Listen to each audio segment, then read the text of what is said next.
ಪೇಟೆಗೆ ಬೇರೆ ಹೋಗುತ್ತಿದ್ದೀರಾ? 3 ದಿನಗಳಿಂದ ಉಪವಾಸವೇ ಆಗಿದೆ.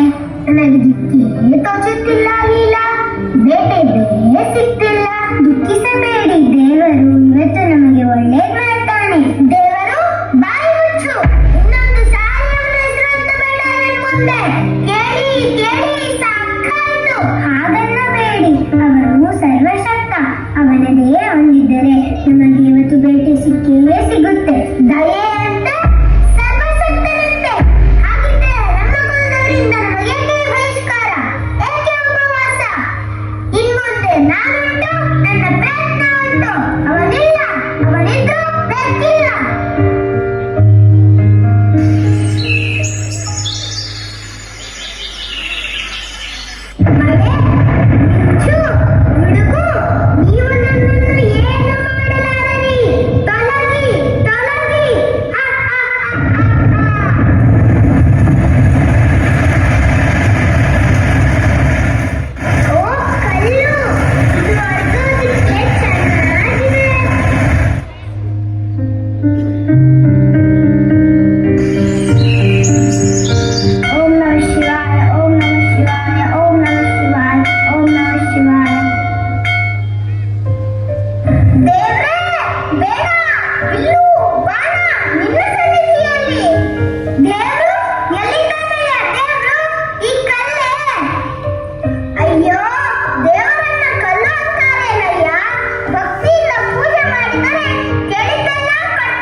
ಗುಡಿ ಎಲ್ಲ ಪವಿತ್ರವಾಗೋಯ್ತು. ಅಯ್ಯಯ್ಯೋ, ಇದನ್ನೆಲ್ಲ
ನನ್ನನ್ನು ಬಂಧಿಸಬೇಡಿ, ಬಿಟ್ಟು ಬಿಡಿ, ಬಿಟ್ಟು ಬಿಡಿ.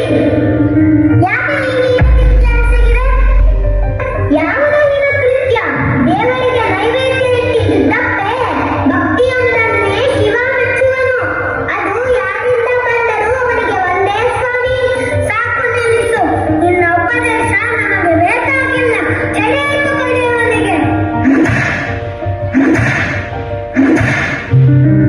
ಅಯ್ಯೋ, ಏನ್ರಪ್ಪ ಇದೆಲ್ಲ? ಅಣ್ಣಂದಿರ, ಗಮ್ಮಯ್ಯ, ಬಿಟ್ಟು ಬಿಡಿ ಇವರನ್ನ. ಹೊಡೆಯಿರಿ, ಚೆನ್ನಾಗಿ ಹೊಡೆಯಿರಿ. ಶಿವಪ್ಪ, ನಿಮಗೆ ಕೊಟ್ಟಿರೋ ಬಲವನ್ನೆಲ್ಲ ಪ್ರಯೋಗಿಸಿ.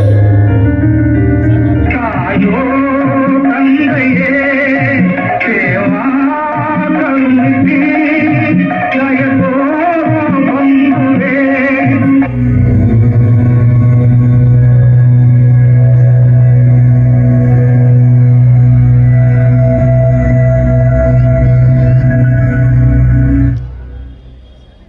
ಹಾ, ಶಿವಪ್ಪ, ಏನಿದು?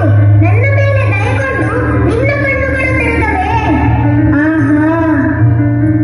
ಹಾ, ಶಿವಪ್ಪ, ಯಾಕಪ್ಪ ನಿನ್ನ ಕಣ್ಣಲ್ಲಿ ನೀರು? ಅಯ್ಯೋ, ರಕ್ತ ಕಣ್ಣೀರು. ಏನಾಯಿತು? ನನ್ನಿಂದ ಅಪಚಾರವಾಯಿತೆ. ನಾನು ಏನು ಮಾಡಲಿ? ಏನೂ ತಿಳಿತಿಲ್ವಲ್ಲಪ್ಪ. ಹಾ, ತಿಳಿತು. ಬೇರೆಗೊಂಡಿರುವ ನಿನ್ನ ಕಣ್ಣುಗಳಿಗೆ ನಿನ್ನ ದರ್ಶನ ಪುಣ್ಯ ಪಡೆದ ನನ್ನ ಕಣ್ಣುಗಳು ಸ್ವೀಕರಿಸು. ಶಿವಪ್ಪ, ಈಗ ಮತ್ತೆ ಅಳಬೇಡ. ನೀನೇ ನನ್ನ ಕಣ್ಣುಗಳು, ನನ್ನ ಸರ್ವಸ್ವ. ಶಿವಪ್ಪ.